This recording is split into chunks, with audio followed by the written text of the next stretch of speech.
Small town Okay, we're recording again. Sorry, I had a bunch of DMCA, but I'm going to go back to normal stuff. Mississippi rock band sold over 20 million records and then immediately got pulled into a downward spiral of criminal charges, messy lineup firing, complete public collapses. And that was just the beginning. Here's how Brad Arnold and Three Doors Down turned Kryptonite into a total catastrophe. It's back in the mid-90s. There's this kid, Brad Arnold. Brad lives in Escatawpa, Mississippi. We're talking a tiny town. Basically nothing happens. Brad's 15, sitting in math class, bored out of his mind. So to pass the time, he starts drumming on his desk and writing lyrics in his notebook. And one day, Brad writes down the lyrics for a song called Kryptonite. So he puts together a band with his friends, Matt Roberts on guitar, Todd Harrell on bass. Brad's actually playing drums and singing at the same time at this point. They start practicing in Todd's parents' house, making all kinds of noise. And eventually, they decide they need a name. And so they're driving through Foley, Alabama, see a sign on a building with some letters falling off that says 3 Doors Down. They're like, boom, that's our name. Coming up with names of anything is hard. Band names, hell, even YouTube channel names. This channel used No, it isn't.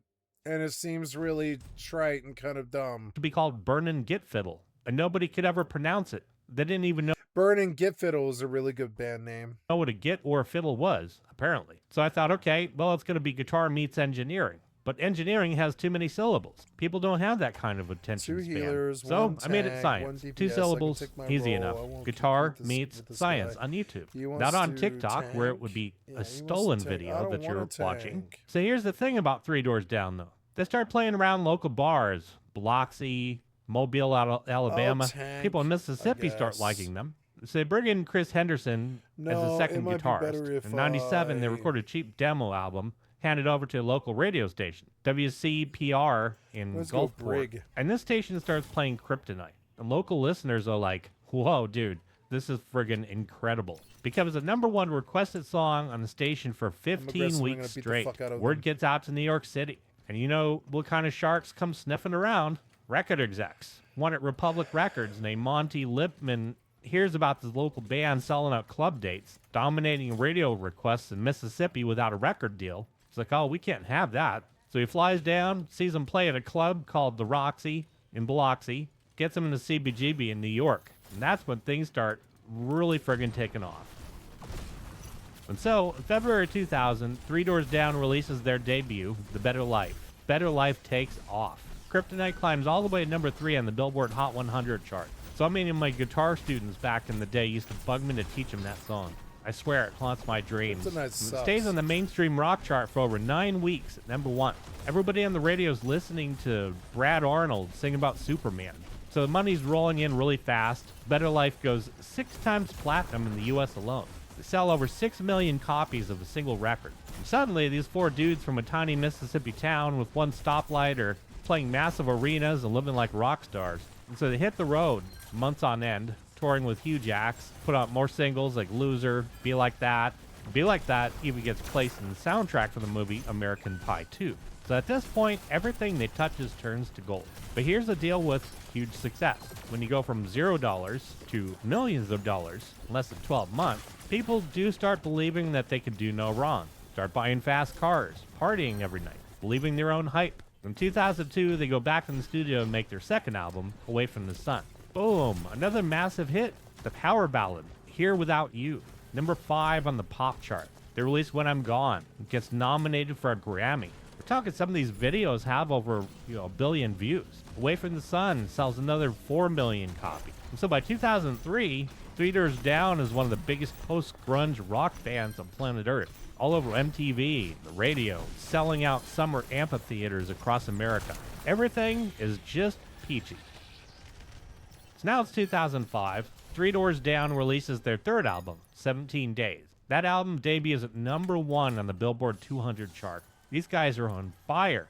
Absolute peak of their commercial powers. They collaborate with Bob Seger, get featured on NASCAR broadcasts, start playing military benefit shows, building this massive fan base in rural conservative areas. But behind the scenes, things are getting messy, like really messy. And we're talking about touring 5 years straight without taking a break. The human body's not built for that kind of stress, especially when you add constant drinking into the mix. Guitarist Matt Roberts is struggling hard. Severe health issues, extreme stage fright, circulation problems. But instead of taking a break, that band just keeps on trucking along, booking tours, pushing through the fatigue, just driving forward. So Matt starts getting on the old script pills to get through the night, and the vibe inside the band's already turning sour.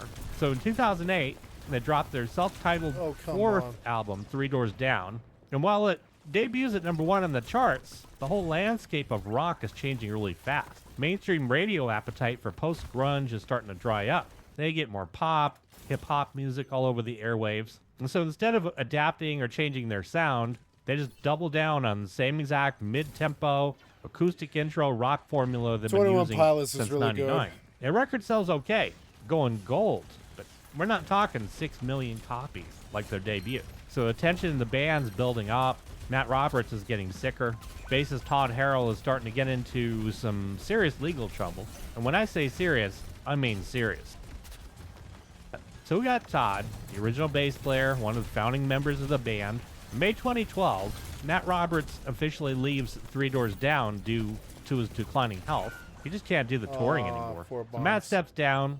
They bring in Chet Roberts to replace him. Now you got basically Todd is one of the last original core members left alongside Brad. But Todd has this serious problem with substance abuse. In August of 2012, Todd gets arrested in Mississippi for driving under the influence of prescription drugs. Crashes his car, gets taken to jail, gets booked. And the band, they try to keep it quiet and just keep on moving. But then comes April 19th of 2013. So you got Todd driving his Kia down Interstate 40 in Nashville, speeding down the highway at blazing speed, all pilled out and boozed out. And that's when, boom, he sideswipes a pickup truck driven by a 47-year-old man, Paul Howard Shoulders Jr. Pickup truck goes off the road, flips down an embankment. Paul's thrown from the vehicle, dies from his injuries. Todd doesn't even stop right away. He keeps on going down the road before finally smashing into a retaining wall about a quarter mile away. So when the police show up to search Todd, they find all sorts of substances wrapped in his clothes and socks. They arrest him on the spot, charge him with vehicular homicide by intoxication. Here's the thing about Three Doors Down reaction. They're in the middle of a tour. The very next day, the band posts a brief message online saying they're canceling some upcoming tour dates out of respect for the victim's family. And, of course, they immediately fired Todd from the band. So Todd Harrell goes to court. In 2015, he pleads guilty to vehicular homicide, gets sentenced to 2 years in prison plus 6 years probation. But if you think this story ends there, oh, hell no. So while Todd's heading to prison, former guitarist Matt Roberts is still struggling with his own personal issues. August 2016, Matt's been out of Three Doors Down for 4 years, trying to get back into playing music. So he travels to West Bend, Wisconsin to perform at a charity event for veterans. Checks into a hotel room with his dad, Daryl Roberts. But on the night of August 19, 2016, Matt's at the hotel room. He talked with his dad, and all seemed fine. He goes to sleep. And then at 9 a.m. the next morning, his dad gets up and finds his son completely unresponsive on the floor. Emergency services are called, but it's too late. Matt Roberts, gone, 38 years old. And we're talking about some serious tox here, according to the report.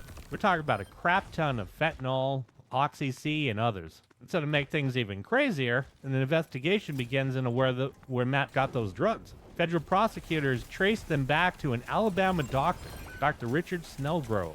And the federal authorities charge Snellgrove with illegal distribution of controlled substances, alleging that he improperly prescribed massive quantities of the stuff to Matt Roberts, knowing that Matt was hooked on it. However, Dr. Snellgrove was acquitted by the jury. So within 3 years, one founding member of Three Doors Down's in prison for ending man's life while high, another one gone from an OD in a hotel room. But they keep on marching along. So by 2018, the band decided it was time to cash in on the Alternative Nation nostalgic circuit, put together the Rock and Roll Express Tour, which essentially functioned as a moving time capsule for the year 96, dragged along Collective Soul and Soul Asylum across 36 different U.S. cities, creating a safe space for people who still owned a pair of cargo shorts to feel seen. And yes, folks, I do like my cargo shorts too, and I don't apologize for it. But while they're out there, Brad Arnold dropped the ultimate truth bomb about the state of the music industry. He admitted they were writing new songs, but he wasn't sure they'd actually bother releasing an album. His reasoning? Brutal. They still loved creating raw new material, but there was simply no market for it. Fans didn't want the new stuff.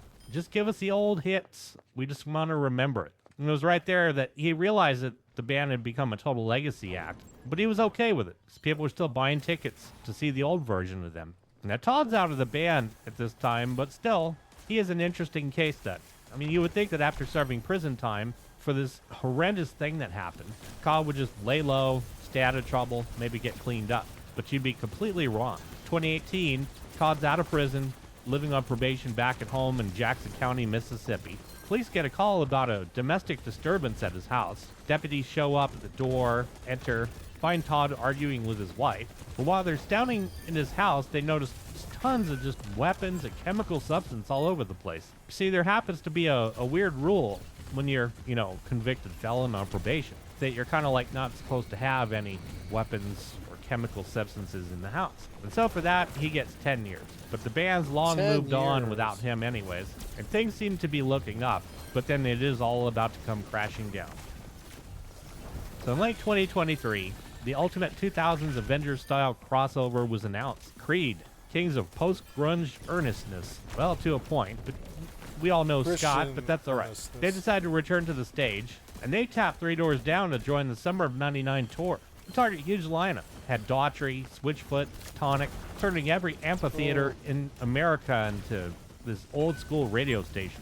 Tour kicked off at Green Bay in July 2024, scheduled to run through the end of the year. And for Three Doors Down, it was perfect, playing to massive crowds of people who were there to shout along to the choruses that they knew by heart. It seemed like the magic could go on forever, right up until the point where real life finally caught up to them. The momentum of the reunion circuit came to a dead stop in May of 2025. Brad Arnold posted a video message to tell fans that he had been diagnosed with stage 4 kidney cancer. And it wasn't just in his kidneys anymore, it moved to his lungs. He had to cancel every show the band had on the book.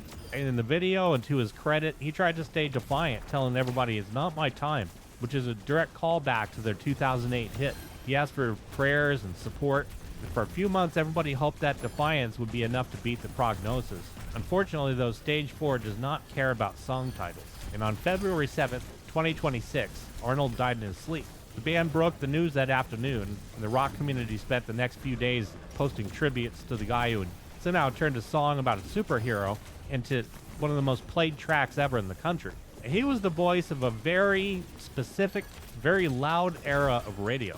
And when he died, that era was finally officially over. Like, subscribe. Thank you. No, the bomb. How can we not kill them enough to take this?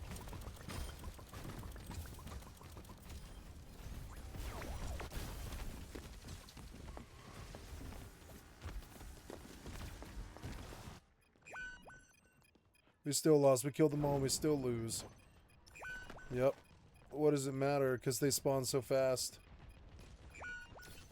Oh, and we lost this. I can't believe we lost this. Killed them. 4 times. No win, just sat there.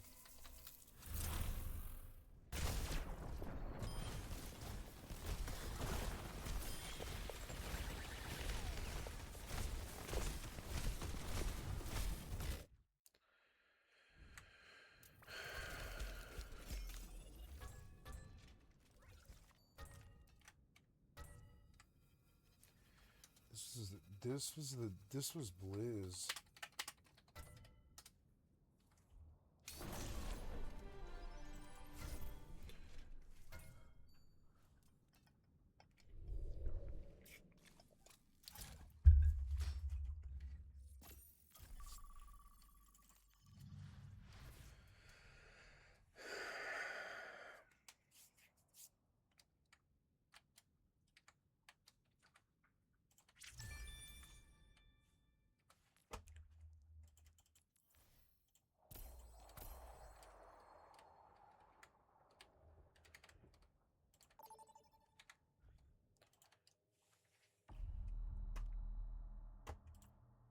Hi, on today's show, we talk about how the right is still angry about the Odyssey, Elon Musk living in denial, Olive Garden, voter ID, and how Trump is probably about to escalate the war again. Still, again, continuously.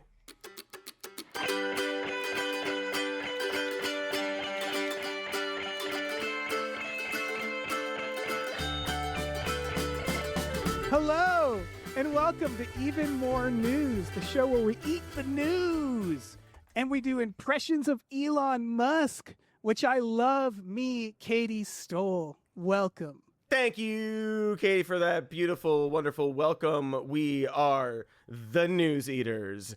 Give us the news and we will eat it up and shit it out. I'm Cody Johnston, and Jonathan is also here. I think I'm on the wrong show. No, guys. no, this is it. Am I in the right place? This is it? Yeah. This is the one, folks at home, or wherever you are in your day-to-day life listening to the podcast. Katie's out today, and she'll be back next time. I'll just start talking about stuff. Yeah, we should talk about the news, I guess, but I think the important stuff in the news, the real good, the juicy stuff, the real stories are who's mad at a movie and why, and were they wrong, and are they upset that they were wrong, and maybe lashing out about how wrong they were by altering their behavior and becoming even worse. We're in like month 4 of I'm mad at this movie for some reason watch, and I feel like that's a good way to get us into all of the actual horrible news that's happening, is to talk about the right-wing freak out over the Odyssey. We'll have a little fun first and then get normal. So this is just like a straight up loss for them because the Odyssey had a huge opening weekend. People didn't buy into their complaints that there are people of color in this movie and a trans man in this movie, I think, are the main complaints. They're trying to make it other things, right? It's like they want to make it all kinds of stuff. They realized that they can't just say that, so it feels like they were trying to find other reasons to be mad at it after the fact. I feel like the moment the casting came out and they're like, oh, Helen of Troy, or when they thought that Elliot Page was going to be Achilles or whatever, they're like, we have to hate the movie, and we'll come up with other stuff if we have to. Maybe it's a lack of respect for Western civilization or a culture or something. Maybe it's a historical thing. I don't know. But we're mad because also the Oscar rules they just found out about, and they think that he's like changing how he casts his movies so he can win Oscars, even though he didn't do that when he won all the Oscars from that other movie that he just did. When he won the Oscars for the movie with like 50 white guys with all the white guys in it, with all of our most famous white guys got together and made Oppenheimer. I don't know what's in Nolan's heart. I know that he's a fairly serious man who doesn't care and isn't very online. So like, he makes Dunkirk. Who does he cast? A bunch of like white dudes, because he's like, that's, you know, what it was. It was historically accurate. Like, he doesn't like cast for diversity necessarily. No. He just casts movies to cast movies.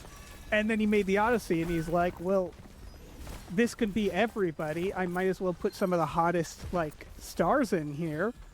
He doesn't care. He said it himself. He was like, I dealt with Batman fans for 10 years. Like, he doesn't care. Right, he's not casting like the cover of a college recruitment pamphlet. You know, Right. He's just it's like a movie, and like I know all these really talented actors and actresses out there, so I might as well. It's like watching them fight the ocean, where you're like, it doesn't even know you're there.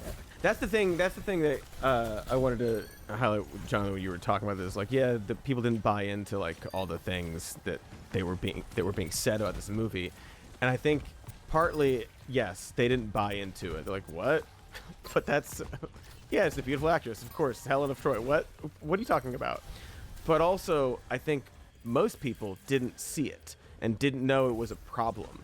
Like, this was a problem created by Elon Musk and accounts with like Roman statue avatars, and you know, like it's a fake problem that was made popular on the fake website where fake things are made popular. People have to be informed of what the supposed controversy is before then making a determination. Like, there's this YouGov poll that Parker Malloy posted about. The question is it appropriate or inappropriate for black actor Lupita Nyong'o to play Helen of Troy? And it has to spell it out, like, because if they just put, is it appropriate or inappropriate for Lupita Nyong'o to play Helen of Troy, they'd be like, why would it be, right? They have to spell out in the question, because she's black. Here is the issue with the thing that they are claiming that is the problem. Yeah. But then 30% of Americans still said inappropriate because they're just like, well, the question told me what side I'm supposed to be on, right? The racist side. The implication is there. I know my people, so. But it's also, for everyone watching a movie who goes to a movie to watch a movie and hears about a movie and like, oh, this movie's supposed to be like really grand and visually and just genuinely entertaining and fast paced for a 3-hour movie and all this stuff. Who cares? Talented director, really and, successful. Like it's also a mostly male centric story about a guy doing war stuff, and the lead female actress in the movie is just like, what? I wish my husband would come home. back, yeah. And she does more stuff. Like Anne Hathaway does plenty of stuff, but still, like, you could attack this movie for like, oh, Christopher Nolan really doesn't know how to portray women or dig into women's motivations and That's stuff like that. That's a problem he's had with movies. Right, but like, that's not their problem with it. But they have to they've already established, no, this is the woke DEI movie. And so they had to go see it. Ben Shapiro and Matt Walsh went to go see it. Ben Shapiro was like, actually, it's really good. And we should like take this. Differing minds watch over the there. whole video. Diversity of thought. Oh, did you watch the whole thing? Yeah, it's really boring. And this isn't even necessarily Ben Shapiro's fault.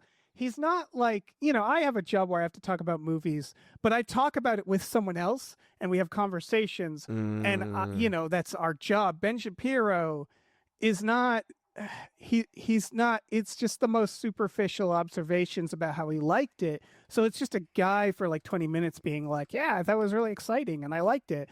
And he has to go through all the logic of like why it's fine to have a diverse cast. And he like really breaks it down for himself. And then Elliot Page, he can't deal with.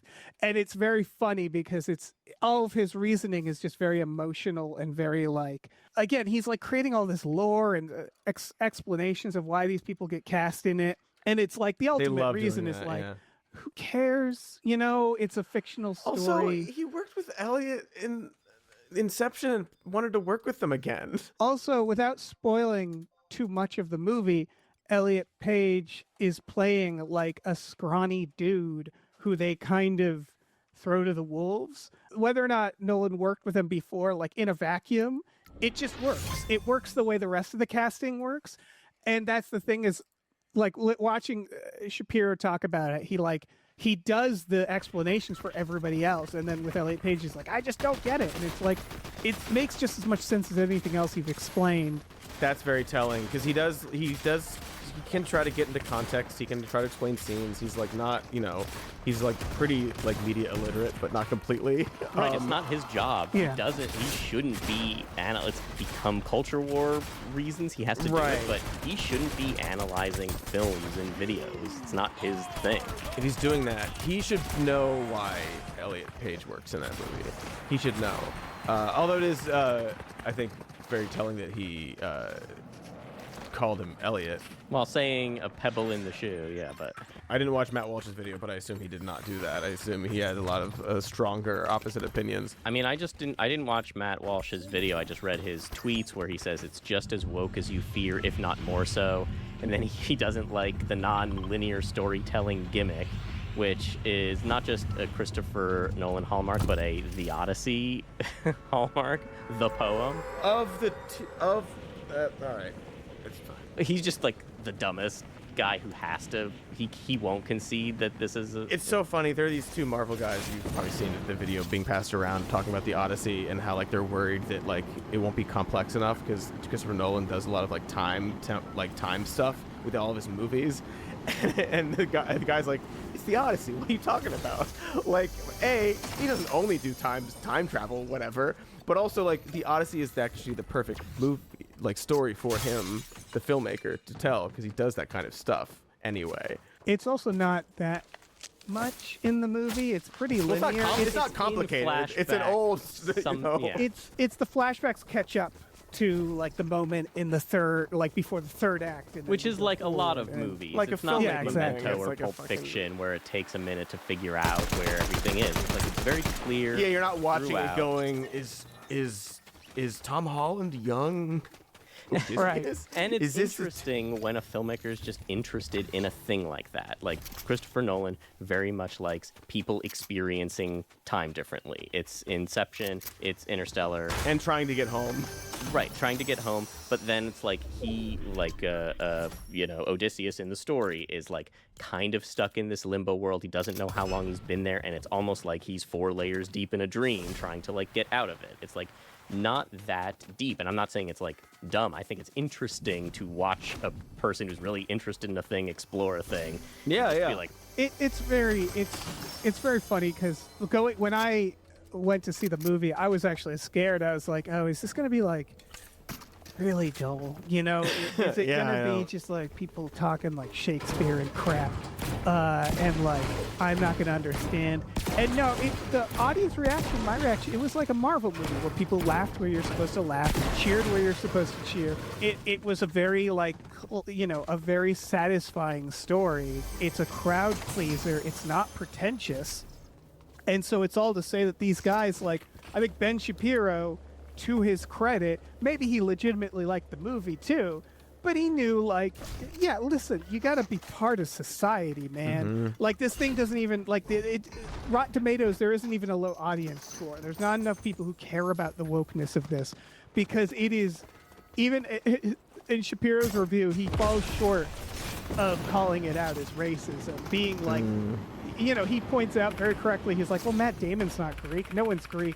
And he was like, if people have no problem with Matt Damon, but have problems with Lupita Nyong'o, well, that's just, silly. He doesn't Silly, he say doesn't- it, he can't and he say it. moves He's on. never- You're like, it's yeah. racist, man. It's Yeah, racist. just say it's racist. Just say it's And that's racist. what it is, right? Is like, and he has to distinguish himself from the racist to be like, no, I'm just transphobic, but it's all in the same bucket, and he can't contend with that. But he knows that, like, it's a really fringe. Like, I was looking at Elon's tweets, and I'm not on Twitter much, and my goodness, what a fucking It's garbage quite a heap touch. that place is. yeah. So And that all the replies and- of people being like, yeah, next get rid of that black little mermaid. And it's like, it's just racist. They're just racist people. Because also on the it's not on- complicated. It's not complicated, like what you were saying about like the audience reaction in the theater.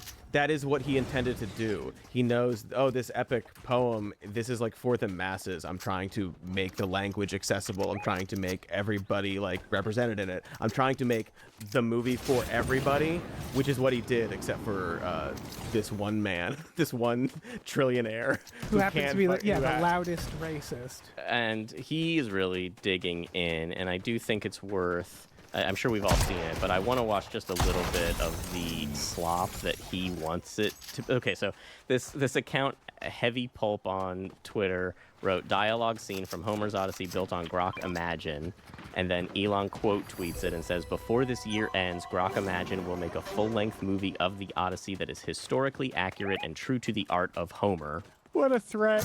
Which is, yeah, and also, why would it take that long? Like, I thought you just prompted. I guess you need a lot You of can tokens tell. to do You it. need a lot you of can- compute. You need more compute. More compute. One of the things I've noticed with this AI stuff, even when it's getting photoreal, the editing is always off because they're clearly taking clips of what they're given, and they're kind of like, I don't It know how these are deteriorates over made. It just- time, so they have to like. Cut Yeah, it feels early, like yeah. they have to be cut together, and sometimes they feel really disjointed, where it's like, oh, they didn't really have a shot of that, Right, it's like a bunch of different prompts that you're synthesizing together, and like that's no way to make a maybe Yeah. a way to make a Marvel movie, but like it's not. Very, like, parts of this thing look like from the 70s, and others it's just like, make sure the women are the hottest fake women you've got. Like, Yeah. make sure they're Look, hot agree. fake women.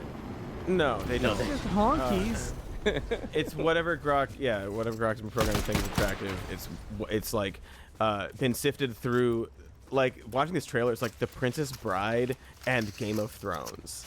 Yeah, it's like the most generic version of the thing you can think of. It looks like the 70s or 60s version too. It's got that like, and the acting is that kind of stiffness where it's not really like, I don't know. It's just kind of crappy. I must go. The sea will take you from me. I will return. I left my one love. An oath called me. Troy. Troy fell. We killed everything. The sea took my ships, my men. 9 days adrift. Now, here I am. Like, it stole this from Inception, probably, this Yes. image. Yeah, no, Like, yeah. it's just stealing stuff from the guy they hate. Dude, you're a trillionaire. Pay someone to make a movie. Like, it's like you're the richest guy on the planet.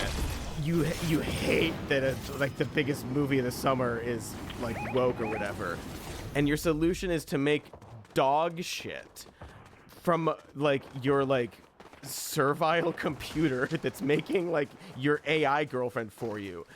Hire a person, pay people to make a movie that you like. Like, the fact that his instinct was to do like a Grok ad instead of like, wow, art is really a problem these days. I should pay somebody. I pay a human soul to make some art for me. He's such an empty, stupid fucking. Some guy wrote, I want Elon Musk to give Mel Gibson $100 million to film an Odyssey adaptation with painstakingly historically accurate ships, armor, weapons, and casting. No one was complaining about the spears, whatever. With all dialogue taken straight from the original poem and delivered in Homeric Greek. And Yes! Elon replies, I'm down. And like, if you gave Mel Gibson $100 million to make an Odyssey movie, it probably wouldn't be that, because as much of a shitty guy as Mel Gibson is, he's a filmmaker who has a vision and does stuff in the way he wants to do. You can't just like give him money and be right? like, make my piece of shit that I want you to do. Yeah, make this piece of garbage that's just it's just white. I don't really care about anything else. This guy says accurate armor. Well, I don't really give a shit. How am I? How would we know what accurate armor is for? Also, I guess they mean, know. they know, but the version that I've seen passed around mostly is very silly looking, and I would just posit to like, well, they're making a movie. They want it to be cinematic, and we have our cultural touchstones. If you put them all in this stupid fucking armor, it's gonna be awkward, and you're gonna think it's a silly movie. Actually, you're not gonna like. If it's only historically accurate, you're there to like watch a story unfold. And sometimes certain choices can be in conflict with the enjoyment of the story. Yeah. And the idea, like, it needs to be historically accurate, it needs to be this. Watch a documentary. Go read about it. You're watching a movie. You need to be able to, like, let some things go in order to fully enjoy it. There's no, like, talking with someone who, after you see a movie and they've read the book, you're like, oh, I like this and this and this. And the other person said, well, in the book this happens and it didn't happen in the movie. And you're like, is that a criticism? Is that like, some people are just like really tied to beat by beat, that's what a movie needs to be. And I just don't agree with that. I think filmmakers should cut and add, and who gives a shit what's in the book? Like, Humans are allowed to adapt art and absorb it and reinterpret it and express all kinds of things. I took a class in college where we like read books and watched movies and stuff. So I read the book The Godfather, and there's a bunch of stuff in that book that I'm glad they cut for the movie. I think it's kind of evil, actually, to see what's going on and be like, you know what, in response to a movie I didn't like, I'm going to get my soulless robot to do it. Like, instead of paying a person, like, pay a human and a human soul, an ensouled person to make a movie for you.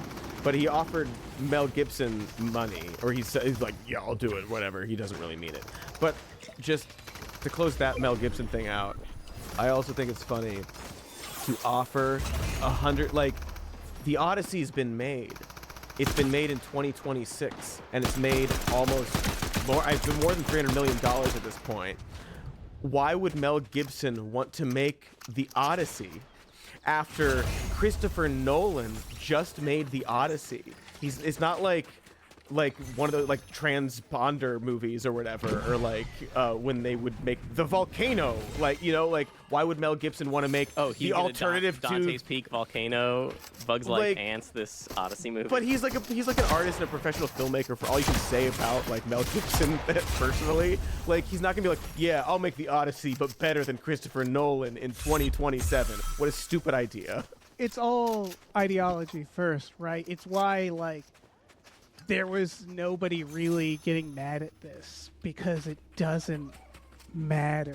Because Christopher Nolan isn't up there being like, I'm trying to make a woke movie for my woke agenda. Like, it doesn't go the other way, right? Mm-hmm. Hollywood isn't, that's the thing, is like, they just care about making money and making movies. Like, not to say Christopher Nolan doesn't care about art and intent, and not to say artists don't, but ultimately, like, it's show business, baby. Like, yeah, it's not an industry of Boots Rileys. Like, they're not like out there Yeah. being like, here's my commie propaganda. You know, it's just they're making movies, trying to appeal to a lot of people. And it's why, like, this stuff is so classic, because it's just like they're over there in their weird little circle on X, acting like what they say gives like matters just even a little bit, you know, for the success of this movie. Where ultimately, like, whether or not the movie bombed or was a hit really just came down to if the movie was good. Mm-hmm. It does tend to be the deciding factor. Yeah. None of those Disney remakes are bad because of the casting. They're bad because they're bad. Yeah, and they That's all it. made a shit ton of money despite being bad, except for the new one, which is... I bet it's funny because like they did the Beauty and the Beast remake, which again, like all of those, like whatever. Why are you doing this? If they recast Belle as a non-white person and they made the movie the exact same way, the reaction would be like, this is the worst movie they've ever made. This is like a disgusting like affront to my sensibilities. But And they'd all have it to was go still bad. see a movie that they didn't see initially. They have to see that Little Mermaid. We have to see that Beauty and the Beast now. Yeah, exactly. Now that I can be mad about it for no reason. While we're on the subject of Elon, he has a new interview with The Economist. He spoke with Economist editor-in-chief Zanny Newton-Beddoes, and this section is about, did Elon's cuts to U.S. aid kill people? We know the answer to that. Let's see how Let's see what he thinks. So you don't buy the idea that anybody, to put it really crudely and simply, any kid in Africa died because of the suddenness with which... Zero. I just don't think that's right. I just don't think... I've had people reporting in Africa who... How many NGOs are there that could step in? Because bear in mind, it happened quickly. So there are literally tens of thousands of NGOs. Not everyone functions as fast as you do. Stop it. We'll continue. He's already like not really addressing or confronting the thing he's saying. He's contradicting himself already. So zero, like, they're cutting funding didn't result in it resulted in 0 deaths. But yes, If it you're did, and all- someone else could have paid Yeah, to, because like you're saying, like, well then, but NGOs could have stepped in. Stepped in to do what?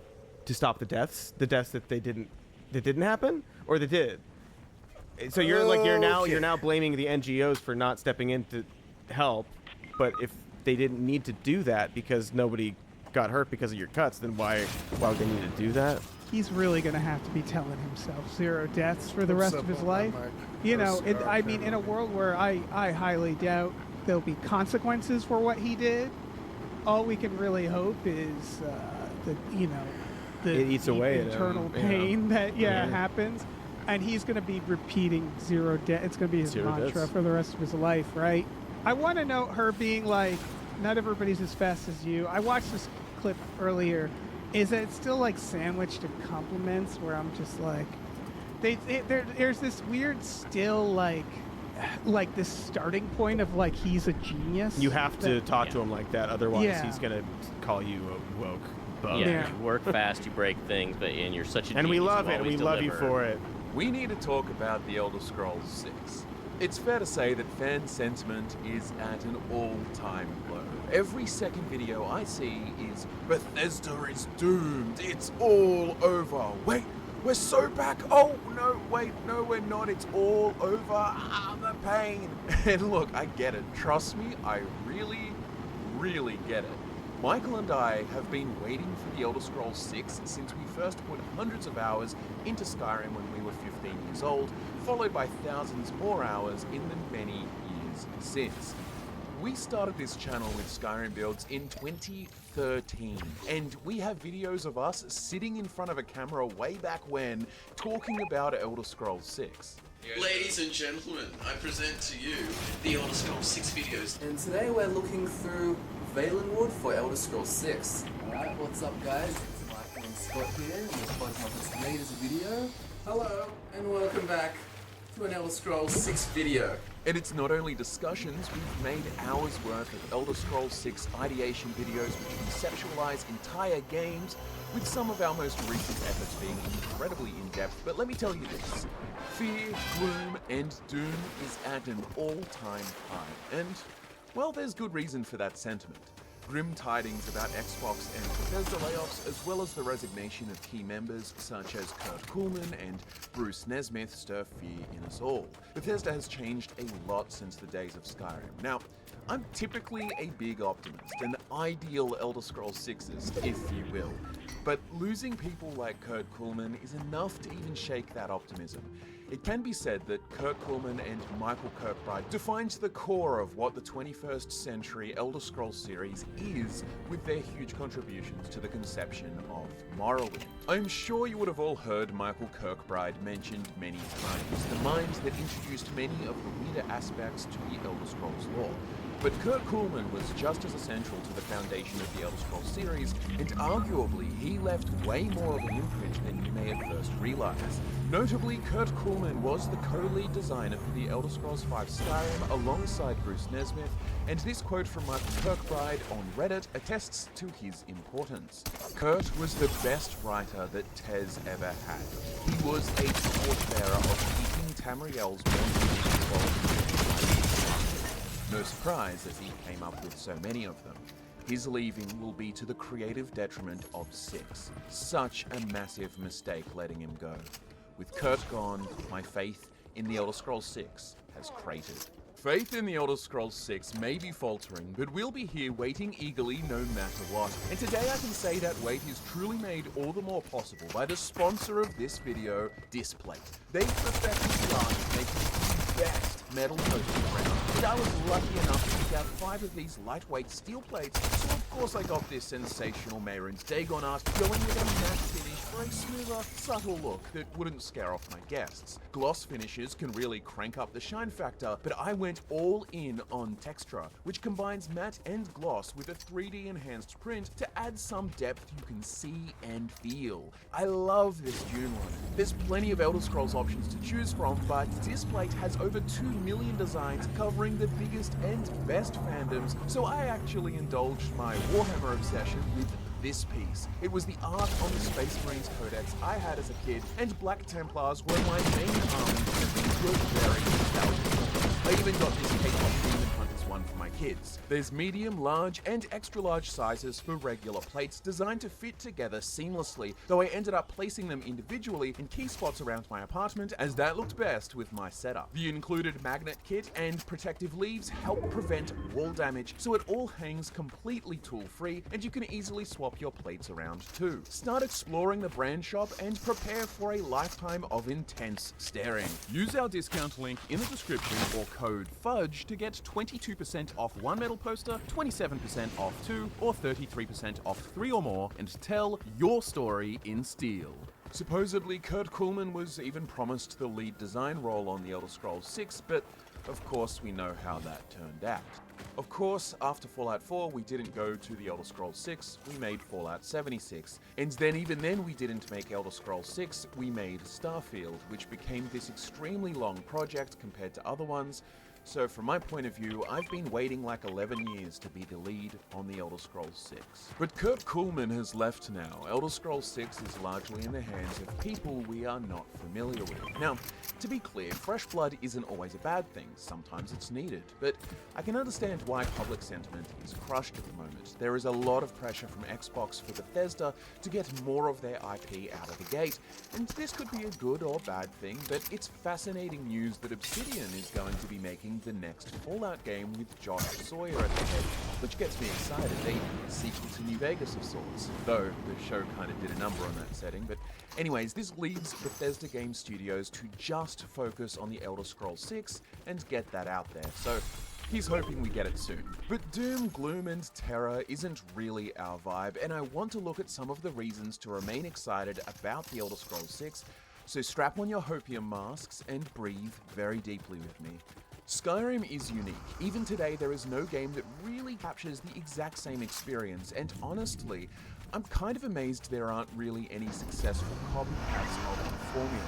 There are many games that excel leagues beyond Skyrim in elements, storytelling, and many other aspects, but there are none that deliver all of what Skyrim does with equal measure. Therein lies the magic, the sum of the parts, the experience that we all fell in love with. Let's talk about RPG elements. You hear about this for every game. I start to feel as if the term RPG is less useful as time goes on, but I want to split the genre into two kinds of attempts for the purposes of our conversation. Firstly, there's the classic RPG, largely derived from the classic CRPGs like Fallout, Planescape Torment, Canaan, Baldur's Gates, and so on. And while most 21st century RPGs start to streamline more so and dial down the overwhelming complexity, I feel as if the template is the same. Choice, consequence, story, and experience that goes from A to B, start to finish.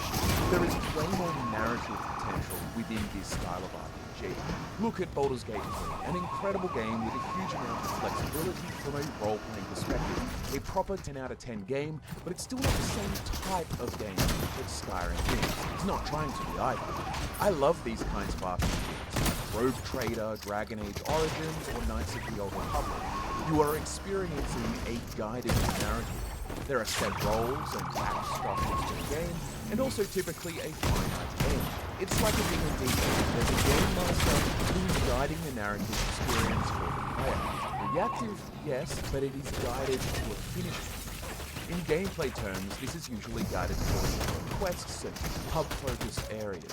Of course, following Skyrim's success, there were many games that insisted on open everything. This didn't capture what Skyrim offered. Simply attaching an open world to Baldur's Gate 3 doesn't suddenly make it Skyrim. And I'd actually argue that tacking on open worlds to many RPGs actually makes them worse. Open worlds are fantastic, I love them, but they actually have to be utilized in the core experience, otherwise they just become empty space, a traversal nightmare, a chore.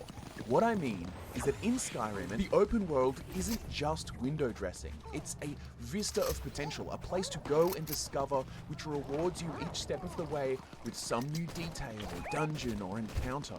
The open world of Skyrim is the main selling point.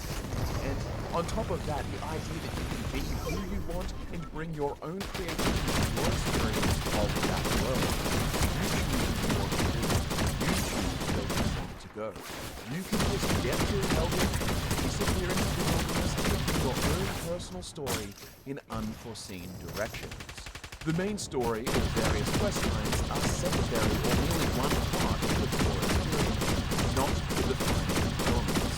They are more like suggestions, things you can do if you want. It's your adventure defined by you. There is no game master putting you in rails. To be clear, rails are often great, specifically in classic RPG styles, but the absence of them opens up a world of possibilities that aren't available otherwise. Todd Howard has said that he wants Elder Scrolls 6 to be the ultimate fantasy world simulator. And that actually kind of makes me excited.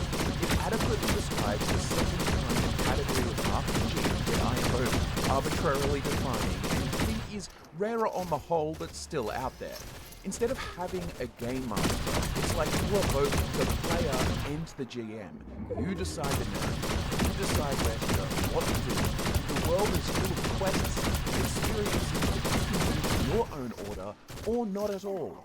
There is a ridiculous amount of role-playing freedom to be had here, but it's up to you to bring it to your character. You have to think about what your character would do, where you want to go, and so on. You have the closest thing to a blank slate. You are a prisoner, pick one of 10 races, and just let loose in the world. Of course, there is the thing. Yes, the quest lines need to be drastically improved, character creation refined, more RPG features embedded, etc. and so on, but I just want to highlight what sets Skyrim apart from other RPGs and why it's still so addicting. There are disadvantages to this style of game, especially if telling a highly narrative-focused cinematic experience with guided character arcs and emotional beats, but that's not why we play Elder Scrolls games. The Elder Scrolls is less concerned with you as a character, but far more interested in the world as a character, the environment as a character, and your experience of it. You see the memes about how nighttime at Skyrim hits different with Secunda playing as you walk for miles under auroras. There's an enchantment to the world itself. People don't often talk about the quests and characters in Skyrim. It's usually the serendipitous moments, a random dragon attack on a mountain, or when you found a cool unit helmet at the foot of a statue after wandering for hours, or when you died against an enemy 3 times and finally loaded back, successfully killed him, soul-trapped him, and made him into your favorite enchanted sword. These are the moments that make Skyrim Skyrim. It feels closer to the kind of fun you would have as a kid, where you and your friends are at the park with sticks and swords, coming up with all kinds of wild lore, the free-flow nature of that kind of child's fun. You aren't reading a story, you're participating in a shared illusion. It's like a game of improv within an established setting. Michael and I as kids were in love with Star Wars, and we had our own Jedi Academy at the park. We would just hang out and play, and time and narrative would emerge one step at a time. But it wasn't authored, or at least intensely authored. Potential is a key word that I think is important here. Skyrim is a world of potential for you to play in, but it requires initiative on your part. You will have heard the quote, Skyrim is as wide as an ocean, but deep as a puddle. But you may not have heard the retort, Skyrim is only as deep as the person playing it. And it's a sentiment that I tend to agree with. Now, I'm not saying if you don't like Skyrim, you aren't a certified deep thinker. This isn't some kind of elitist take. Some people just won't click with this type of game, and that's perfectly fine. Some people don't jive with this kind of design, and instead prefer more narratively rich, character arc-focused choice and consequence style RPGs. I adore both styles of games, but they're different feelings. And the Elder Scrolls games become addictive when you can bring more of your own depth to the game. I could just play a Nord named Scott and do everything in Skyrim and walk away saying GG and never play it again. But I could also make a Telvanni wizard named Revan Serethi, who was a Dunmer wizard dispossessed and betrayed by his former master, ending up embroiled in a border skirmish at Cyrodiil, who then goes on a pursuit of power no matter the cost, leading him to make deals with Daedra and bend any morals in the pursuit of knowledge, and driven by the desire to never be in a position where he can be so easily discarded. I bring that to the table myself. The hundreds of Skyrim builds we've made since the inception of this channel are examples of similar experiences. Yeah! Elder Scrolls games invite you to create in dinner? conjunction with the game. It's the sandbox, the playground. And we also... Okay, I'm gonna pause it. I'm gonna feed my kitty dinner. Are you ready for dinner, kitty? Okay, let's go feed you dinner. Okay, get up. Okay, you ready for dinner, kitty? Oh, I gotta put a bag in the thing.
Yeah, I'm gonna feed you, kitty.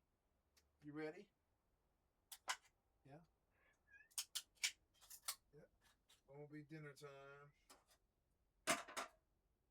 Yeah, it's dinner time for the kitty. My dinner time too, but you first. You first, kitty. Okay, here's your dinner. You ready? There it is. Sorry, I didn't mean to spill some water. Oops.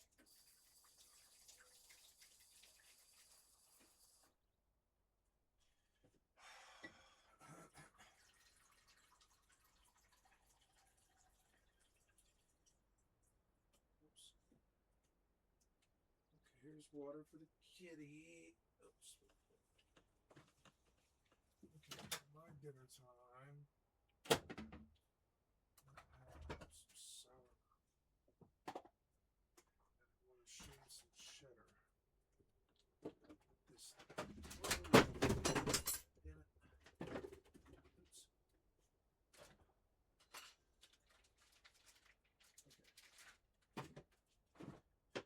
I want to shave some cheddar.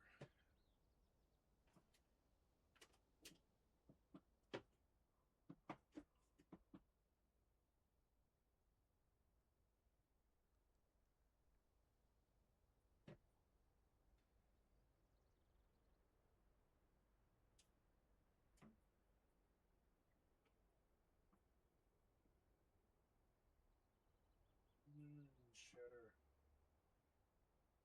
Okay. Now.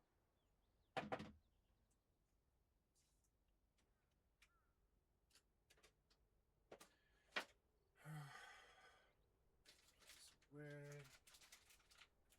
And good.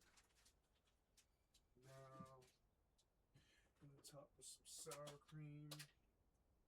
After dinner, I'll have some yogurt and fruit. Yeah, this was good. Good meal. Good time. Not bad. Not bad, kitty. You didn't want any more food than that? Okay. Not a hungry kitty. Battle Bus Victory Royale. Oh, yeah. I just have to thank the countless mods and mod authors which have contributed to further facilitating niche experiences with new systems, armors, world overhauls and such. Don't get me wrong here, Skyrim is a 2011 relic, and there are many improvements and criticisms to be had. I'm merely trying to illustrate the distinctive design philosophy that sets it apart from other RPGs. An ideal Elder Scrolls 6 would keep the same design philosophy, but just execute on all of the elements better. However, if you ditched the core design philosophy and tried to go for a more directed experience, it would suffer. It just wouldn't be Elder Scrolls in the same way. Fun fact, one of my favorite games as a kid was The Sims 2, when it came in a disc with a pizza from Pizza Hut. I got hooked and then later... I'm getting off this.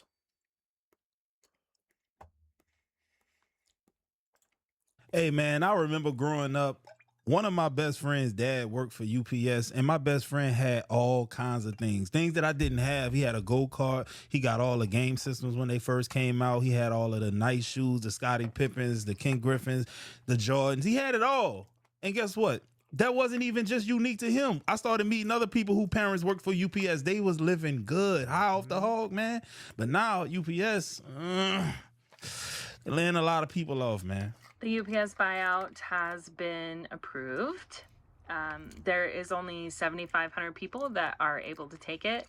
I know in my hub there are certain drivers that have only been driving less time than I have, and I've been there for 10 years, that are taking the buyout. And then I know that in some other hubs there are drivers that applied for it and got denied, and they've been there for 30 years. So I'm not exactly sure what the qualifications were for like approving it or anything like that. I'm wondering if it's more based off of like the amount of people in your hub versus the amount of people that applied for it. I don't really know, but we just had 2 people leave on Friday with the buyout. They've been there for like 35 years each, so it's really exciting for them. There's quite a few people that are excited about it. I personally am not taking the buyout. I did not apply for it. I am, I'm here. I'm here for the long haul. I understand that UPS is doing some stuff and things are going to change. And currently I'm not on my own route because my route got cut today. Hey, shout out to her. I honestly wouldn't know what I would do in a situation like that. They would have to be offering me some real money. I would be weighing my options. I don't know what I would do. Hey, y'all. I'll take the You job. guys talking about that buyout right now. What are your thoughts on it? I'm staying. That pension and our healthcare means way more to me than 150 grand. I just have a hard time, especially after taxes. I mean, what's it going to be, like 85,000 maybe? I don't know. I mean, I guess if you're about to retire or Smart girl. She's think been you're going to thinking get about laid it. off, then it's worth it. But I'm good where I'm at. I'm going to keep on trucking and moving up that list. But if you decide to take it, best of luck. Hope y'all find something that I would take it. No company ever will pay you 150 grand like this. You're an idiot not to take it. you enjoy, because this is a tough job, and we all deserve to be happy. So No, take the 150 grand and go work for FedEx. And, that's my 2 cents on it. Peace. Now, she said something now. If you ain't had a good track record, you might want to go ahead on and take it, especially if you know them people don't like you in there in the first place. You're going to be first on a chopping block. Well, I got it. I got the form. I'm going to be honest.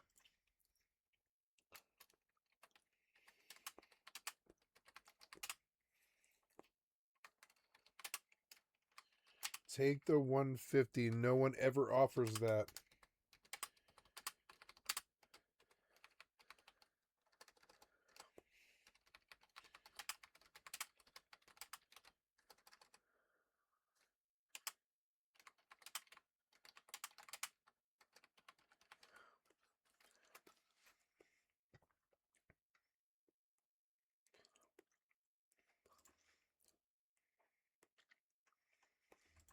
UPS buyout form, and I got it. Oh my God. I've been there less than 25 years, less than 20 years. Wow.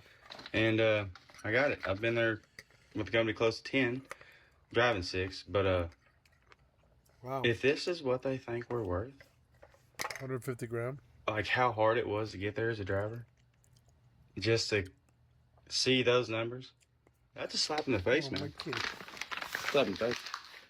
Somebody once said employers only pay employees enough for them not to quit, and employees only work hard enough not to get fired. UPS is offering us full-time drivers Let me go get buyouts some to dessert. bail. I'll Get be out right of here. back. Here's some money.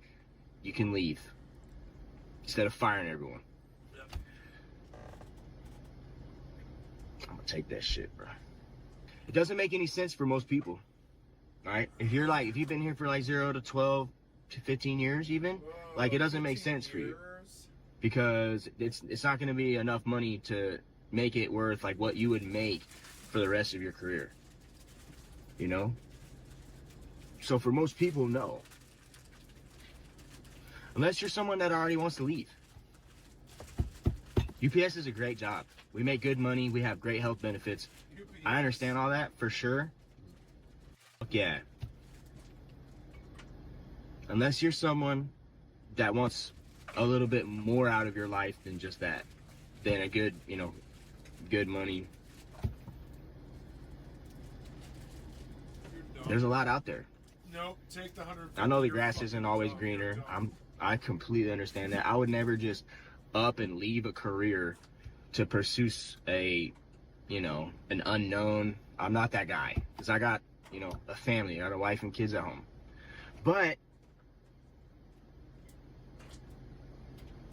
this could be an opportunity Take the money, you idiot. that if you wanted to leave already, at least you get some money out of it. You didn't want to sit here and do this job for the next 30 years. I don't think I do. It beats you up. Work-life balance sucks. You're hardly home. It's hot as shit outside, and hot as hell out here in Houston, bro. It's brutal, man. So if you working at that place. are someone that really wants to leave already, Yeah. No, you should leave. Take the Take that 150 grand and go work for FedEx or even like fucking. At that point, you could take the 150 grand. I'm serious. You could buy 3 Nissan Altimas at 22 grand a piece or something like that, and put people to work driving the Nissan Altimas for your private company. And start a taxi business off the 150 grand, and then you're not beholden to whether or not fucking UPS goes like, you know, full blown belly up.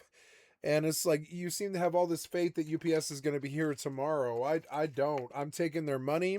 The whole reason that they're offering you the money is they're not bad people. They're like, well, we can see that this is ending, so here's your money, or you can stay and try and help us save this. And yeah, I admire your loyalty, but also take the 150 grand and then go work for their competitor. That's the actual winner's path.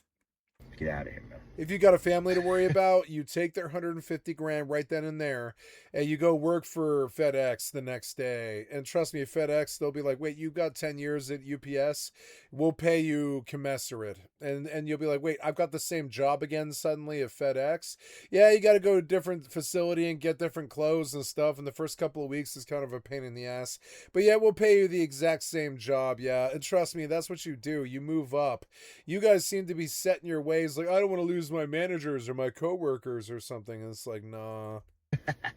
But everything's going automated, bro. They're trying to get rid of everybody. No, they aren't. It's crazy. No, they aren't. It is crazy. No They no wanna get- AI. everything's No AI will sling boxes. The AI will sort boxes, but it won't sling boxes. That's got to be you.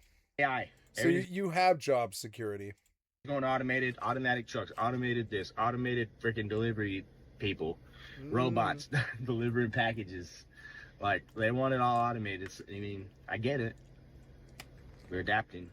It's part of just where we're going with things, but whoo, baby. Yeah, man, it's a tough pill to swallow. These people I'm really sorry, in America, when someone offers you 150 grand, you just fucking take it.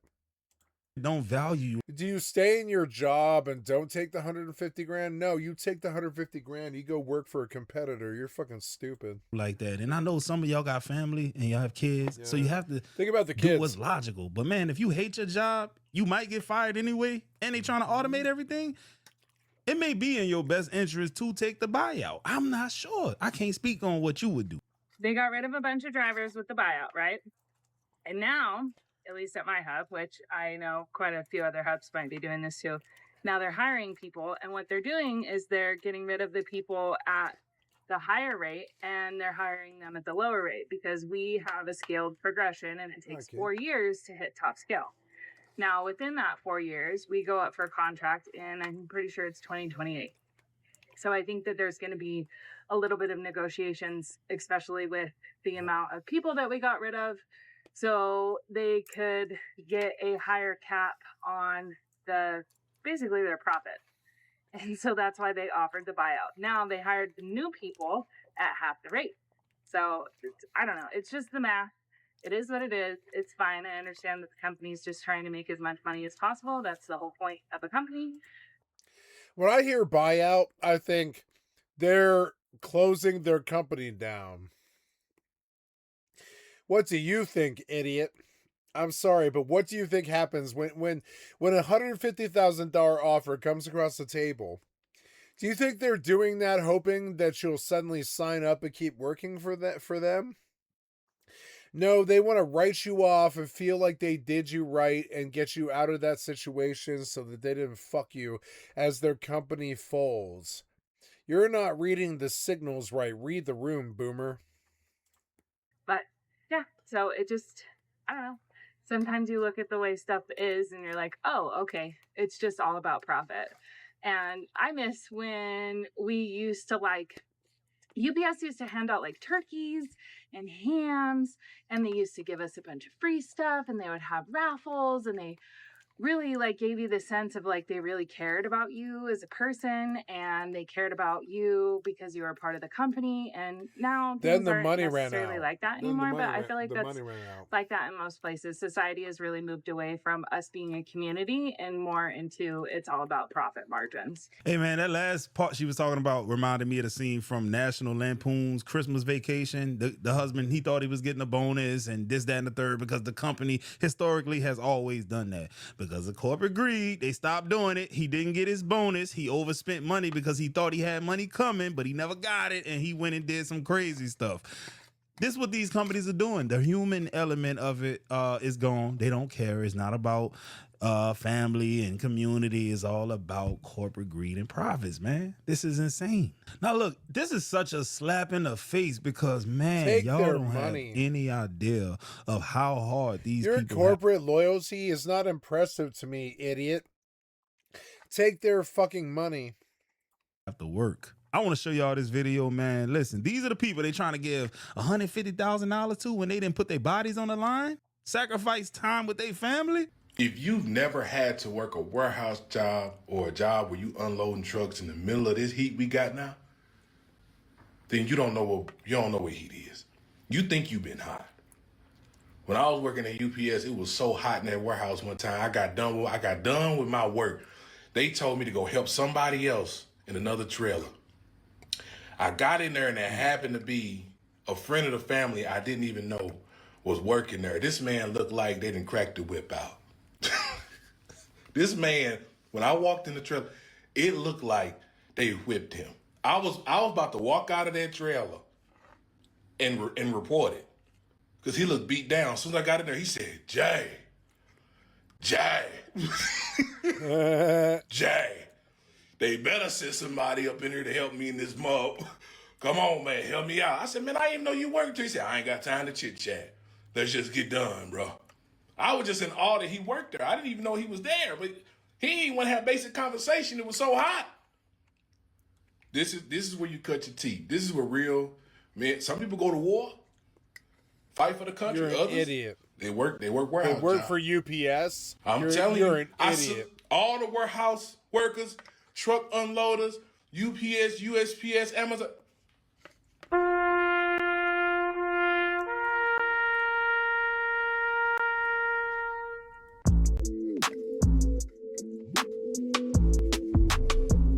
So when y'all hear people say they're not taking a buyout, bro, this is why. They remember them hot summers in that trailer, unloading it, loading it, doing all kind of stuff, man. The sweat, the back aches, man. Come on, bro. This is literally a slap in the face. The worst job I ever had in my life was UPS. Me, and it's I not agree. that UPS is a bad place to work. Okay, so every once in a while, which is like every day basically, I go down the block to a stone thing that's at the end of the road, and I run my back across it, and it's got a nice hump on the top, and I stretch across this big stone slab with a curb on the top, and the curb gets my lower back, and it cracks it perfectly. And while I'm planking on that fucking curb, I plank on it. I'm like, and I sit back and I put all my weight and my whole 300 pounds or whatever on a stiff plank sort of thing where all of it is on my lower back. All the pressure of the seesaw is on my lower back. And I'm trying to crack my back like completely out of pain. And the reason that I do that is because I worked at UPS for 4 months when I was like 30 years old.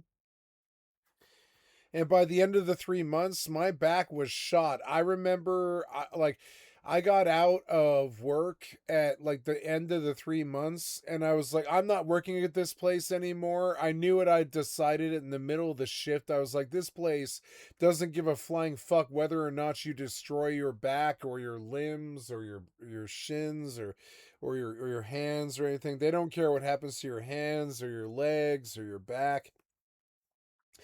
And I was like, this is the most back pain I've ever been in. I moved trucks, I moved trucks for 3 solid months. It was like, 50-hour weeks, Monday through Friday. And I was moving trucks, like boxes and trucks for 50 hours a week. And it really did my back in. And at the end of the shift, I was like, oh my God, I've either got to call a cab or ride home on my bike. And also it was like I was supposed to work until midnight, but it was like 3:10 in the morning, and I was like, Jesus Christ, there is no bus running for the next 3 hours or something. And I was like, this employer is using me like a slave, and they don't care at all. And I was just sitting there, and I was like, I don't want this job anymore. I don't want this job. I'm not fucking stupid. I know that they're going to use my body up and then throw me away. And so at the end of the 3 months, like I was just like, I don't want to work here anymore. And I called them up and I was like, I'm sorry, this has done so much damage to my back, and I'm not blaming you. I'm just saying that this is so much damage to my back, I don't want to do it anymore. And they were like, we understand. And they didn't even fuck with me about it. They just were like, have a nice day. And you know, that job paid $25 an hour start. The money was good, but at what cost? You know, now if you're somebody who is prone to doing physical labor like that and doesn't mind, and you don't care, then that's actually a really good job, because you don't have to think much. You just move boxes all day. There's not really much to it. It's just moving boxes from the truck to the the belt, and or like out the back of the truck essentially. And it's getting up and down often, like 5-6 feet jump up some fucking thing to get up there so you can lift boxes down to somebody, and you start little chains, and they hand you a box and you hand a box, and then they hand you a box and you hand a box, and you unload trucks. And it sucked. And it is actually one of my few regrets, is working that job. Because late at night, here we are, 25 years, or no, it's like 15 years. It's been about, I did that when I was 30, and it's been about 13 years. And I'll stretch my back and I'll plank on that stone platform down at the end of the country road when I walk for 5 miles, usually. And I'll plank on the stone. I'll plank my body. I'll just stiffen up, and I'll put all my weight and all the pressure on my lower back, trying to just take the pain out of my lower back, because working at UPS fucking ruined my goddamn back. And I don't know how else to say it. I wanted to sue them, but they don't pay you enough money to go hire a lawyer. And that's the whole vibe, is just like, they don't pay you enough money to hire a lawyer. It's a good living wage, but it's not the kind of money that'll hire a lawyer. And so, and I felt they did irreversible damage to my fucking back. And I was like, towards about the second week, I did this thing that these people were doing, where I was like, I can take it. Oh, sorry, Kitty. I'm a real man. I can do this. I'm gonna wreck my back, and I'm gonna fucking, I'm gonna unload this truck, and everybody's gonna love me, and they're gonna pay me 30% more. And the dude who's my boss isn't gonna fire me. He's gonna be like, here's better work and all this stuff. And eventually, I'll be a driver after like 5 years, and I won't have to lift these boxes anymore.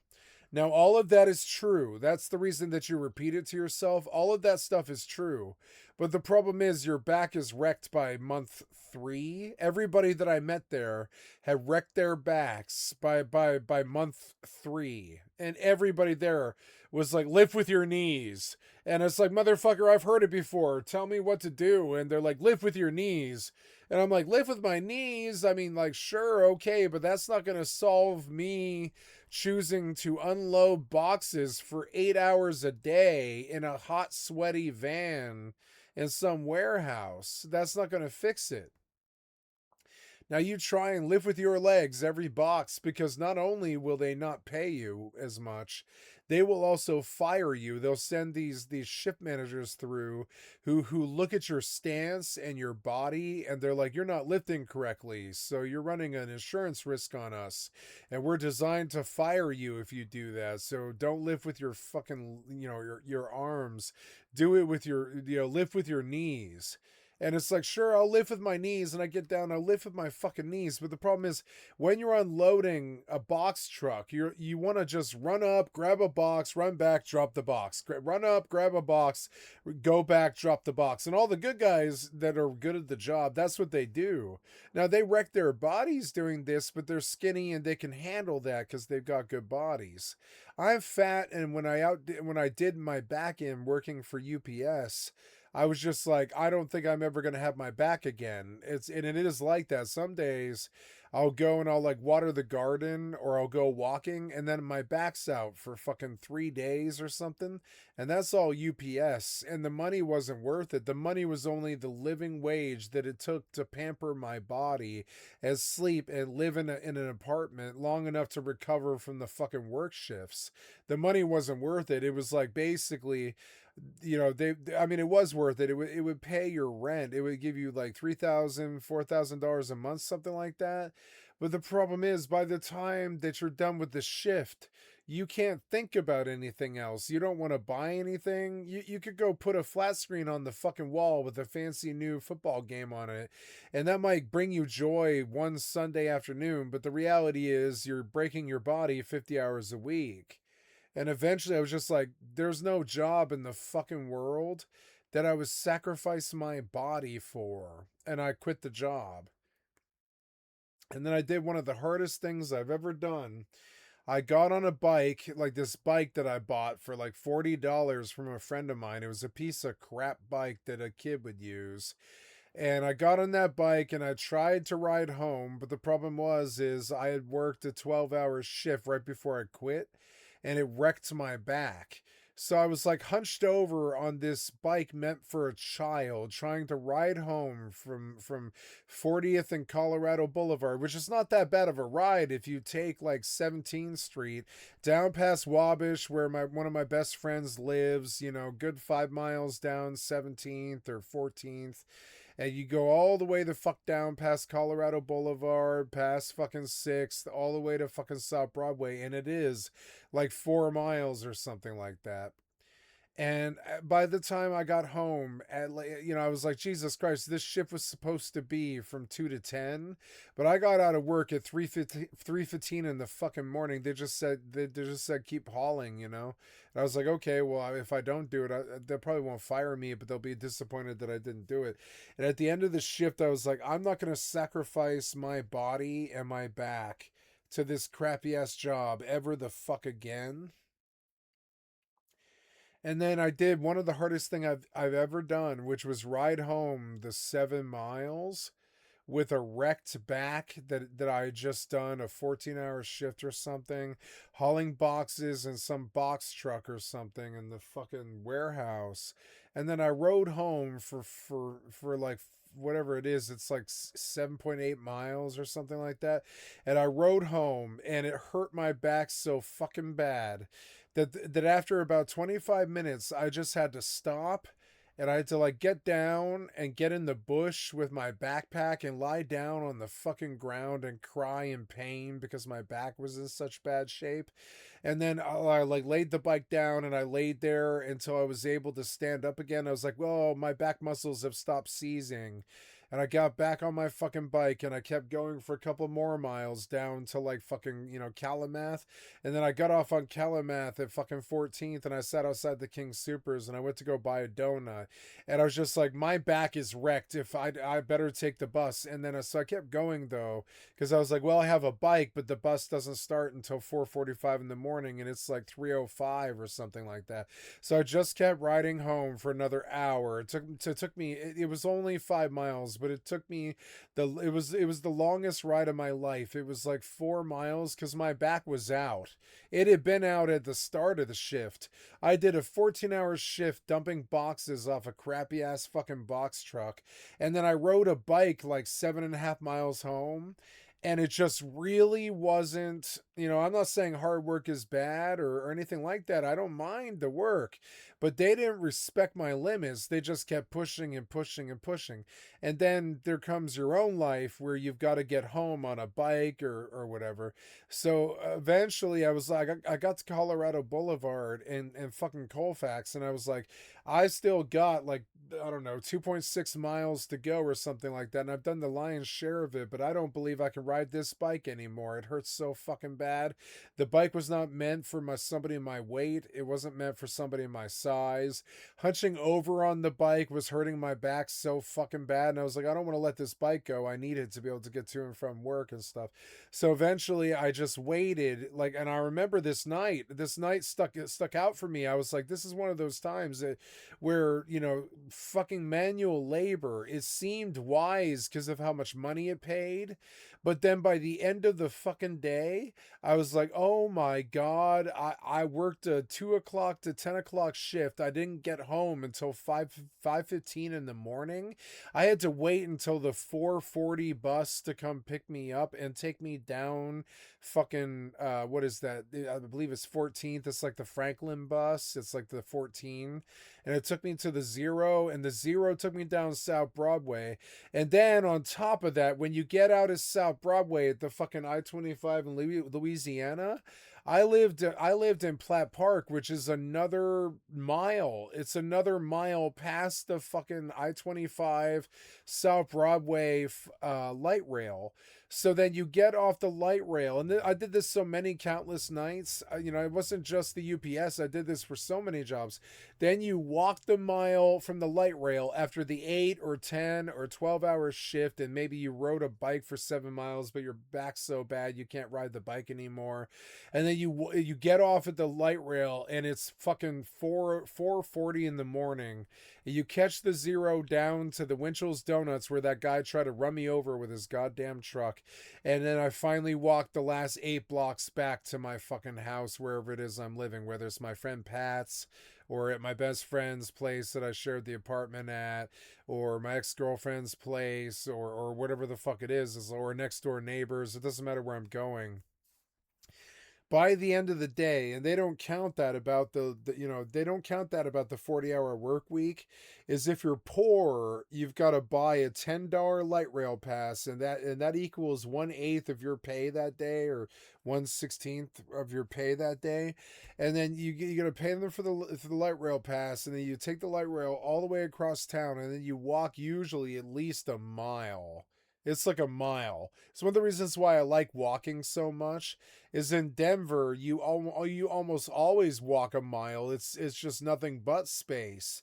So, you know, if you want to go from the from the I-25 and Broadway light rail station to Louisiana and Broadway, you've got to walk like a mile. It is like 6 country blocks or something. It's pretty long.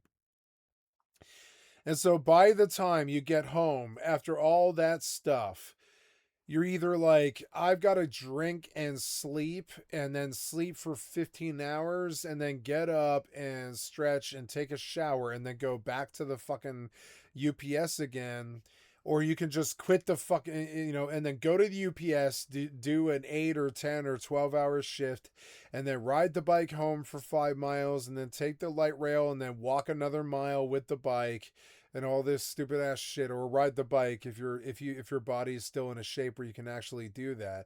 And the real problem is around mile 7, whether it's on foot or on you know, tire, around mile 7, your body just sort of gives up. If you worked like an 8 or 10 or 12-hour shift, it doesn't matter.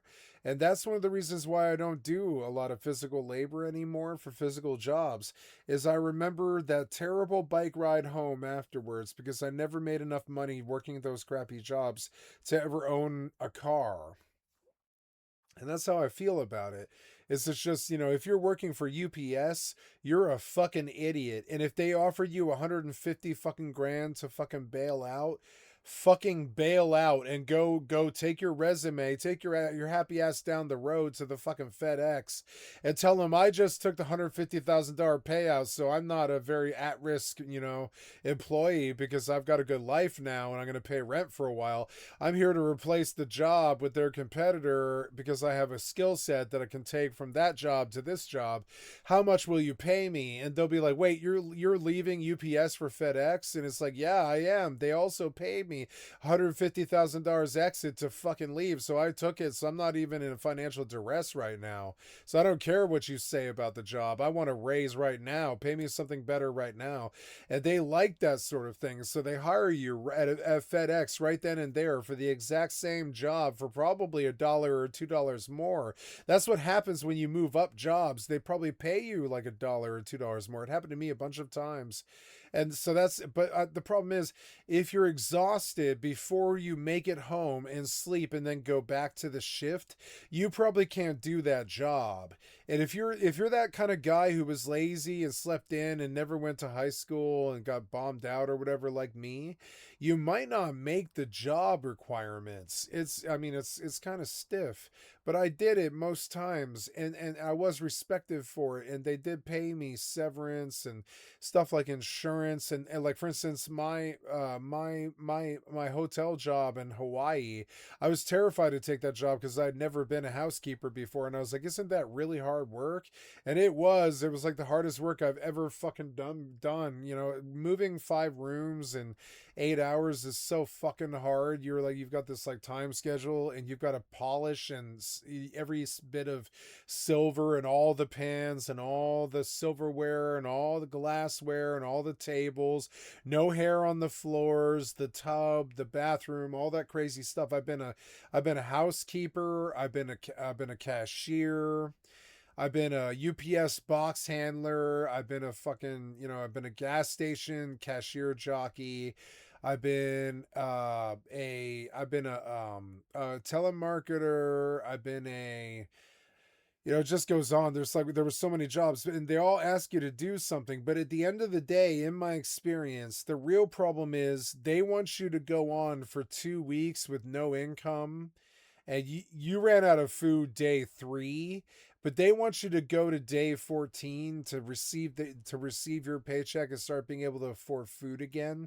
And so then you start adding in the hour and a half commute on the bus home at the end of the night, and you're going to realize that between the deprivation of not being able to buy food or anything at all, not even light rail passes, sometimes you have to ride the bike, then and that's my thing about it is at the end of the day, unless you add in all the other fucking problems that the jobs provide you as a fucking wage slave serf, if you don't add that into your end equation, you're not really living the job, you're not really living the fucking life. And wage slaves, some of them I've known to do really fucking well, like my friend Nicole, for like 7 years, and I knew her for about 4 of them or something like that. My friend Nicole, she worked at Chili's, and I was totally head over heels in love with her. She was this beautiful Italian girl who was like the center of the entire restaurant, and but she wasn't very important in the restaurant's hierarchy. She was just the hostess. But they loved her so much, and so did I. I liked that girl quite a lot. And she lived in Vail, and she commuted like an hour and 20 minutes every day to a crappy Chili's down in downtown Denver for some reason to work for hostess pay, which some days really didn't pay that well, but other days it's like $1,400. So you're like, Jesus Christ. And she told me this. I sat her down and I smoked cigarettes with her. And I was like, you're fucking hot. What's your life like? And she was like, well, I live in Breck. And I was like, wait, you live in fucking Breckenridge? And she's like, yeah, I live in Breck and I like snowboarding and I do it every day, or skiing. And I was like, yeah, I mean, that's what I would do if I lived in Breck too. It's just like, yeah, and I come down here because they pay me between $500 and $1,400 a day or a shift or something like that just to be a hostess. And when I get like 10 customers at once, they all tip me like $250. So all it takes me is like 7 tables or something a night to clear like $500 or more. That's more money than strippers make sometimes. And I was like, yes, it is. And I was very impressed by her. She was extremely on top of it. She was just a waitress, but she was making more money than doctors and lawyers. And I like that girl a lot. But in the end, she told me, she was like, I can't keep this fucking job because driving from Breckenridge every single day for an hour and 20 minutes is fucking killing me. I was like, no, you can't. What were you doing down here in the first place? And she was like, I thought I would work at this restaurant, and I thought that they were recommended Chili's up where I live, and I could just, go work there. But they don't have a Chili's where I live. It's an extremely, expensive city. I was like, no, they don't. They don't have Chili's up there in Breckenridge, do they? And she was like, yes, they do, but it's not inside the city. And I was like, okay. And and I've met other people like this. Like I worked in a small town called Roxborough, Colorado for a while, and I lived there, and 3 blocks down the street was the Subway, and all of our friends and a bunch of our connections were working at the Subway. So I got to know all the teenagers working at the Subway, which was fucking crazy for me at the age of like 35 or something like that. And Subway was a really good job because everybody liked the job. Like they hated the bosses, but they loved the job. The job wasn't that bad. You stand around and you wait for like 40 minutes until some rush, and then for about an hour you're just making sandwiches, and then you're just standing around doing prep and cleanup. And then you leave with a sandwich and you leave with an $80 paycheck. And it's one of the better jobs I've ever had. You might not think that it might be, but Subway was one of the better jobs I ever had because the fucking kids were friendly. They would smoke you out when you came to the shift. Speaking of which, they would smoke you out, with some of the best marijuana in Colorado when you showed up at the shift and stuff. You had to smoke weed if you wanted to work there. And and you would chill with the cool kids. There were all the cool kids in the small town of Roxborough, but it's like they all knew that I was like this crazy outlaw bandit, social butterfly kid from downtown Denver and fucking fucking South Platte Park. And and they knew that I was a bit different from them, but I wasn't different from them in temperament, which was let's smoke weed, let's party, and let's make sandwiches. And I love sandwiches. Like the product wasn't something that I that I don't appreciate. I love sandwiches, and I pride myself on making Subway sandwiches. I'm good at it, and they told me when I took that job, and I stayed there for 7 months, and they were like, when you work here, you're not a sandwich maker. You're a sandwich artisan. And that's just one of the many jobs that I've had. But being a sandwich artisan was something that I did appreciate doing. I actually had quite a lot of fun doing it. You can put as much pickles as you want. You can put as much meat or cheese. You can make it heavy on the tuna or heavy on the bacon. If you can tell that customer wants bacon, you can give them a lot of bacon if you actually take the job seriously, which the kids at that store did. And because the kids took the job at the store seriously and they were so bored, they were doing stuff like cussing out the manager by writing with a Sharpie underneath all the tables in the store. They wrote under the state tables in the store, fuck Richard, I think his name was. And it was just crazy. And I was like, why do all the tables say fuck Richard? And they were like, yeah, everybody who works here hates the boss. And when he isn't around, we just write fuck Richard under all of the surfaces, even inside of the walk-up cooler. And they took me in there. And yeah, for like 5 years, they had just been cussing out the general manager by writing fuck Richard on all of the merchandise that was underneath the roof.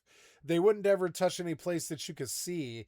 They were writing underneath tables and working at the Subway in Roxborough, Colorado was actually a really crazy formative experience. All the boys that worked there were dating the hottest girls in their high school. So they would show up in these droves of like 5 or 10 amazingly hot teenage girls.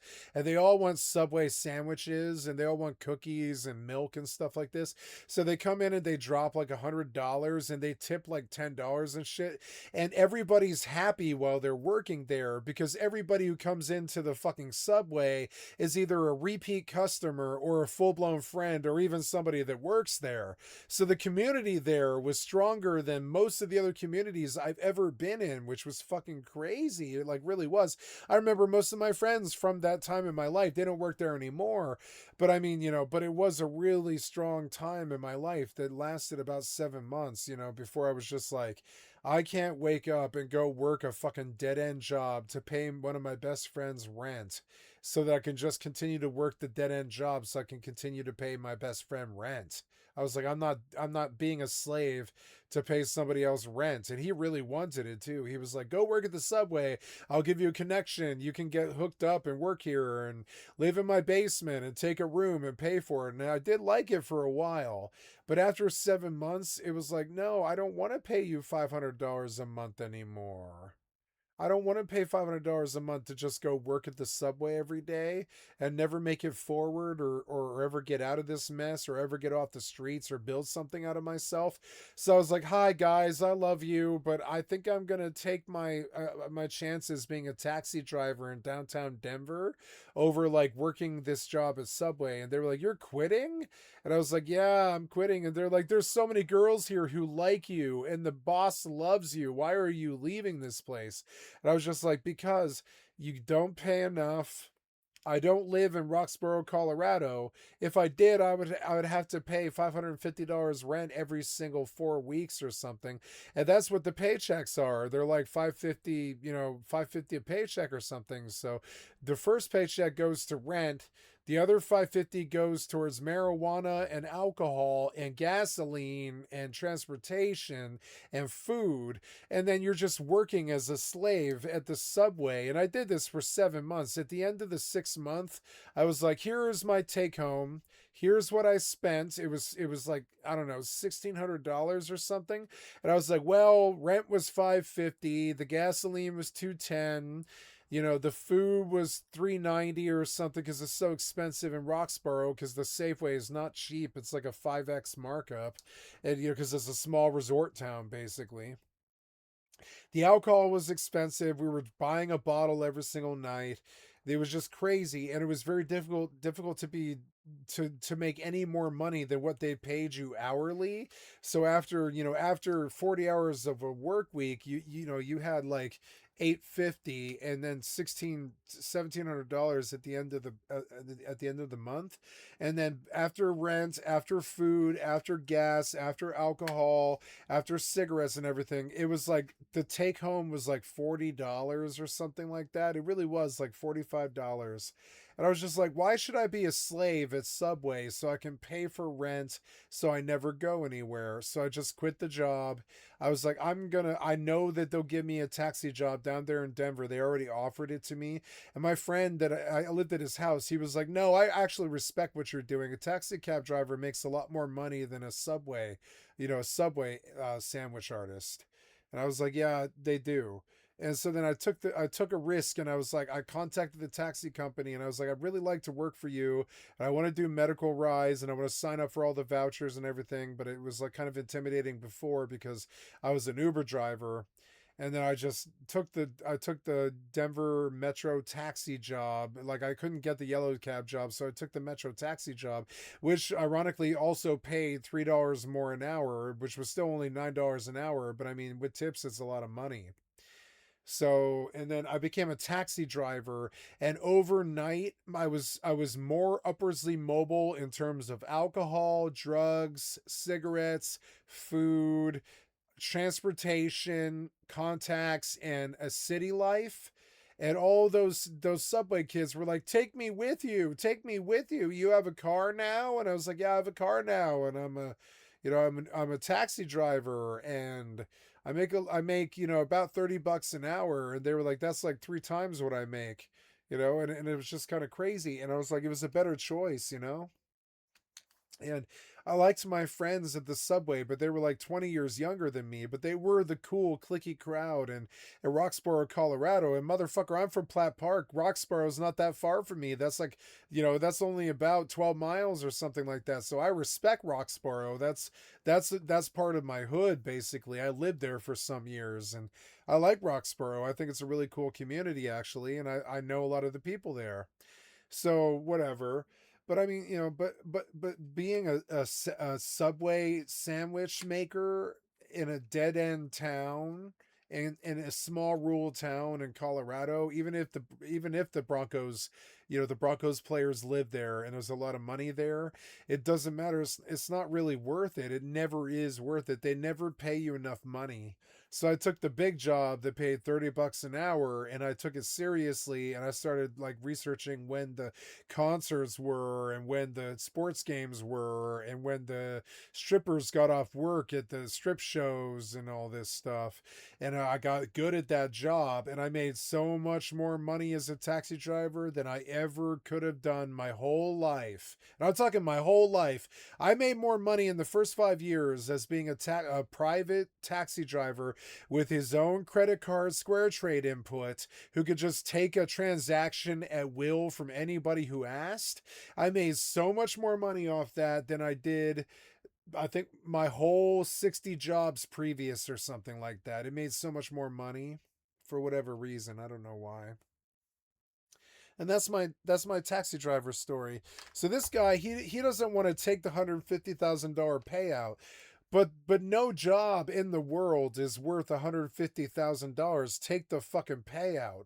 There's no job in the world. Like, maybe, I don't know. Like, there's people that sell nitrous to hippies, and they smoke weed all day at a dispensary, and they answer texts on their cell phone. And I know, because I know a bunch of people like this, and all they do is sell nitrous to hippies that pay attention to people like the Grateful Dead family, or like, Ween and shit like that, or Phil Lesh, or Fish or whatever.